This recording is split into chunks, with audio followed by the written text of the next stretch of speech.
Belə bir sual paylaşmışdıq. Verilmiş cümləyə aiddir tam cavab. Qeyd eləmişdik ki, sadə sualdır, amma biraz diqqət tələb edən bir sualdır. Demişdim ki, görək kim bunu bir dəfəyə düzgün cavablandıracaq. Müxtəlif sosial şəbəkələri və WhatsApp-ı da nəzərə alsaq, bir neçə yüz nəfər cavablandırdı, amma onlardan 7-si tam doğru cavab verdi. Yəni belə qismən doğru cavab verənlər çox idi, amma hamısını düzgün tapan 7 nəfər idi. Bu dəfə istəyirəm onların adlarını da çəkim.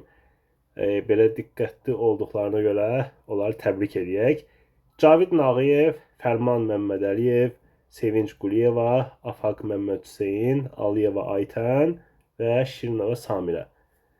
Bir də Kamran Səmədov düzdür, sualı cavablandırmadı, amma elə oraya yazdı ki, xalçası yoxdursa gəlməsin. Elə o sözdən bildim ki, o tutub sualda əsas diqqət tələb edən məqam hansıdır. Ona görə onunla birlikdə 7 nəfər saydım, Kamran Səmədovla birlikdə. Hər birinə buradan təbriklər. Baxaq. Həvəsi yoxdursa gəlməsin. Budaq cümləsi əvvəldə işlənmiş tabeli mürəkkəb cümlədir, bəli. Şərt budaq cümlələrdə adətən budaq cümlə birinci gəlir və bu sağ olan tərəf və yaxud da əgər olan tərəf budaq cümlədir. Anı götürdük. Bağlayıcı vasitə şərt şəklinin şəkilçisidir. Xeyr, şərt şəkli yoxdur burada. Çünki heç feilə qoşulmayıb. O ki qaldı şərt şəkli ola. B getdi. Təsdiq inkar ədatlarından biri işlənmişdir. Yox sözü təsdiq inkar ədatlarından biridir. Amma bu yox, o yox deyil. Bu yox, predikativ söz yoxdur. Var sözünün əksi yoxdur.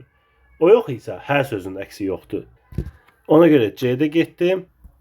İki sözdə vurğu ilk heyecanın üzərinə düşür. Bəli, həvəsi burada axıra düşür, o heç. Yoxdursa burada 1-ə düşür. Gəlməsin, burada da 1-ə düşür. 2 dənə sözdür cəmi.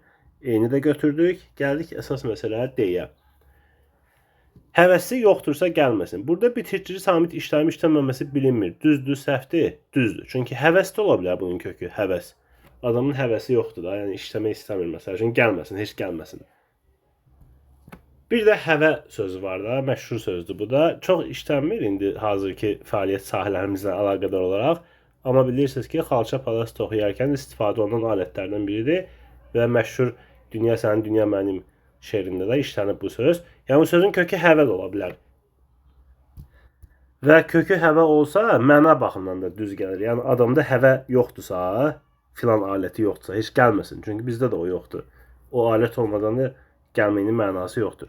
Deməli, burada həqiqətən bitişdirici samit olub-olmaması bilinmir. Ona görə də tam düzgün cavab A, D, E.